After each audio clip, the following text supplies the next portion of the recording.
অভিমুখে আমাদের পদযাত্রা শুরু হবে।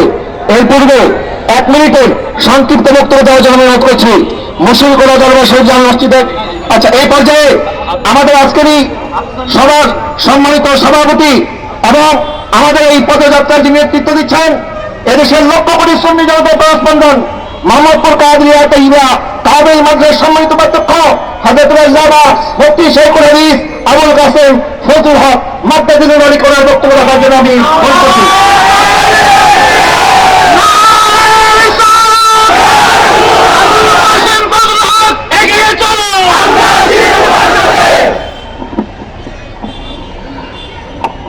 আসসালামু আলাইকুম ওয়া রাহমাতুল্লাহি ওয়া বারাকাতুহু। সম্মানিত উপস্থিতি ওলামায়ে কেরাম, আমাদের কথা সংক্ষিপ্ত।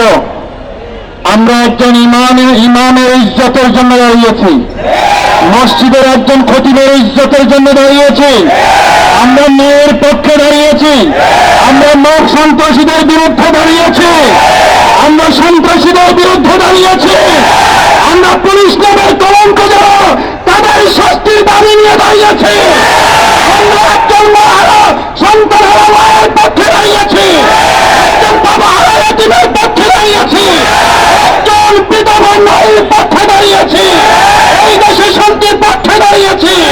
আমার ভাইরা, একজন মসজিদের ইমাম যখন অপমানিত হয় তাহলে এই দেশের মানুষ সম্মানিত হতে পারে না। আপনারা দেখেছেন শহীদ রইসউদ্দিনকে গাছের সাথে বেঁধে তার গলায় জুতার মালা পরিয়ে দেওয়া হয়েছে। আমাদের প্রশাসন দেখে না, তাকে হত্যা করা হয়েছে, প্রশাসন শুনে না, তাকে প্রহার করা হয়েছে, প্রশাসন দেখে না, সন্ত্রাসীরা যারা তাকে মেরেছে তাদেরকে প্রশাসন দেখে না, আমাদের মামলা নেয় না, মামলা নিয়েছে উল্টো যে কবর শহীদ হয়ে কবরে গিয়েছে। কথা বলেন ঠিক কিনা?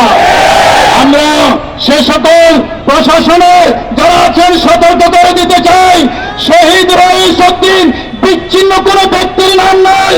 শহীদ রইসউদ্দিন ওই 5ই আগস্টের আগে রংপুরের আবু সাঈদ যেমন বর্তমানে সুন্নি জমাতের রইসউদ্দিন একটা আবু সাঈদ। আমরা এই সতর্কবাণী উচ্চারণ করতে চাই। আমার ভাইরা, ওই আবু সাঈদ শহীদ হওয়ার পরে পরিণতি যা হয়েছে আমরা কিন্তু ভুলে যাই নাই। প্রশাসন যদি টানে না যায়, টেকনাফ থেকে তেঁতুলিয়া পর্যন্ত যে আন্দোলন শুরু হয়েছে এই আন্দোলন বন্ধ হবে না। প্রতিটা থানায়, প্রতি উপজেলায়, প্রতি ইউনিয়নে, প্রতি আপনার প্রতি গ্রামে, সংসদ থেকে রান্নাঘর পর্যন্ত আমরা এই আন্দোলন পৌঁছে দেব ইনশাআল্লাহ। সুতরাং মামলা না নিয়ে সুন্নি জনতার সাথে প্রহসন করছেন, এই প্রহসনের পরিণতি ভালো হবে না। আমরা সতর্ক করে দিতে চাই, কয়েক ঘন্টার নোটিশে জাতীয় প্রেস ক্লাবের সামনে এত হাজার হাজার মানুষ আমরা যখন বৃহত্তর কর্মসূচি নিয়ে ডাক দেব, মনে রাখুন, শুনে রাখুন, এই রাজধানী ঢাকা অচল করে দেব। আহলে সুন্নাত ওয়াল জামাত এটা কোনো আজকের নতুন কিছু নয়। 1400 বছর ধরে আহলে সুন্নাত ওয়াল জামাতের আদর্শ ছিল, আছে। বাংলাদেশে হাজার হাজার পীর মাশায়েখ, একটা দরবারের মানুষ যদি ঢাকা শহরে আসে, ঢাকা শহরে গাড়ি চলাচল করার কোনো রাস্তা থাকবে না।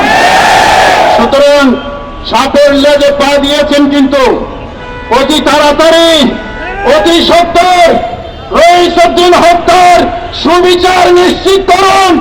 যদি সুবিচার নিশ্চিত না হয়, তার পরিণতিতে বাংলাদেশে যদি কোনো বিশেষ পরিস্থিতি তৈরি হয়, এটার জন্য আমরা দায় নেব না। আমার ভাইয়া, সুতরাং প্রশাসনের প্রতি আহ্বান জানাচ্ছি, আমার মিডিয়া কর্মী যারা, আপনারা দেখুন সেই পুলিশ, দালাল পুলিশ, উপপরিচালক সে মিথ্যাচার করেছে। পুলিশ আমাদের জনগণের টাকায় পুলিশ বেতন নেয়, মিথ্যাচার করার জন্য পুলিশ নয়, সন্ত্রাসীদের পক্ষ নেওয়ার জন্য পুলিশ নয়, মব সন্ত্রাসকে পৃষ্ঠপোষকতা দেওয়ার জন্য পুলিশ নয়।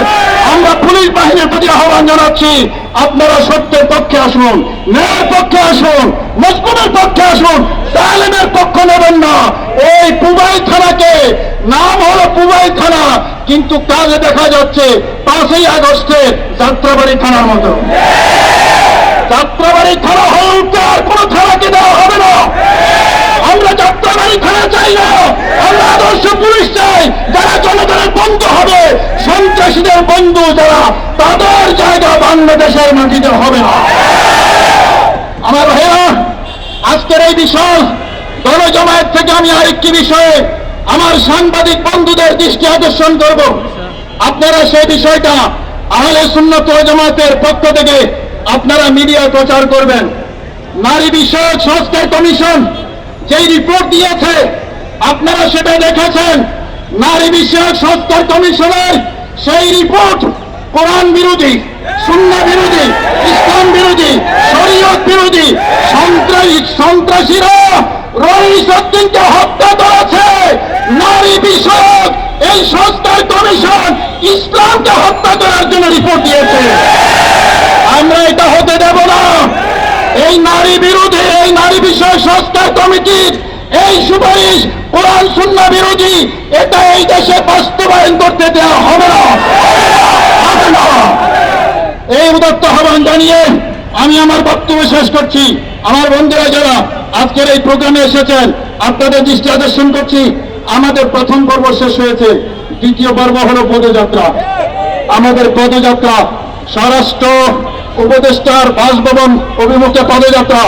আমাদের শুনেন, আমাদের এই ব্যানারের সামনে শুধু মিডিয়া কর্মীরা থাকবে। এই তোমরা যারা ব্যক্তিগতভাবে মোবাইল ভিডিও করছো, তোমরা সামনে যাবে না, তোমরা কেউ সামনে যাবে না। আমাদের মিডিয়া কর্মী তারাই শুধু সামনে যাবে। ইমরান তুষার, তোমরা সামনে যাও, সামনে গিয়ে তোমরা ব্যারিকেড তৈরি করো। সবাই আপন জায়গায় থাকবেন, আপন জায়গায় থাকেন, দাঁড়িয়ে থাকেন, কেউ যাবেন না। আমরা যখন বলবো তখন যাবেন। এখানে থাকেন, এখানে